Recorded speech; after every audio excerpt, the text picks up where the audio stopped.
confronted with. Trade union unity has been tested during this Congress period. Perhaps now, more than ever, we have seen the value of sticking together in one European trade union movement. The ETUC responded to the financial crisis by calling for a re-regulation of the financial markets and a new social deal for Europe. We have gathered here today and the coming days to mobilize for a prosperous and social Europe for all. We do not accept that workers throughout Europe have to pay the price of the crisis by losing their jobs, homes, savings and security. Precarious work and poverty have spread, purchasing power has fallen and public debts have increased. Workers, through no fault of their own, will continue to pay for the crisis for many years to come. The situation is particularly serious for young workers. When helping Ireland and Greece, the Commission officials ignored social dialogue and the collective bargaining processes and directly intervened in the labour markets of these countries. But the crisis has not only resulted in bailouts to the worst hit countries, it has also resulted in a wide range of political decisions that will affect the EU decades to come. The recent month, we have had a growing debate around both the Commission's legislative proposals on economic governance and the so-called Euro Plus Pact. From the trade unions, we have been both firm and strong in our criticism. The proposals that are on the table are simply not acceptable. One of the underlying ideas behind the proposals is that competitiveness is to be strengthened through lower wages. Europe will never be able to, and we do not want it to, compete with low wages. We need to compete with knowledge and competence.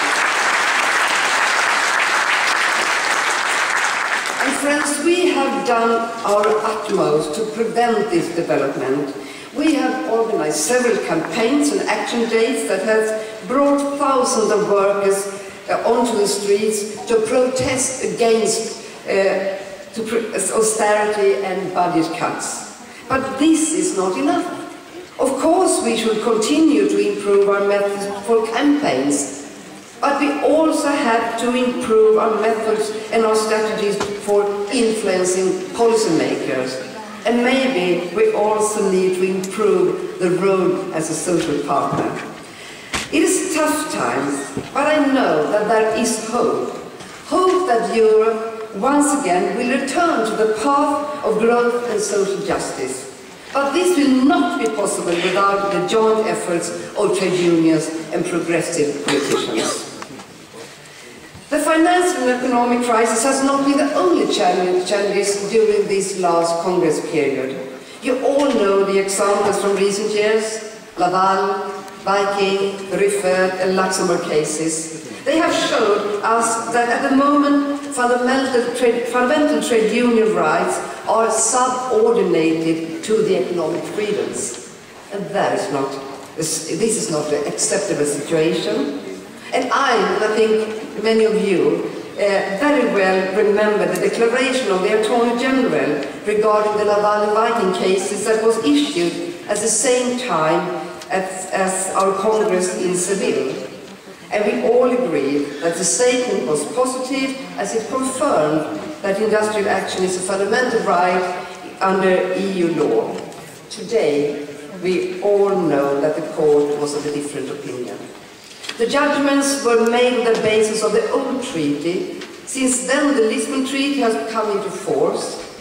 The treaty's revision was supported by the ETUC, not because it solved all our problems, but because it included some improvements, such as the incorporation of the Charter of Fundamental Rights and the social clause.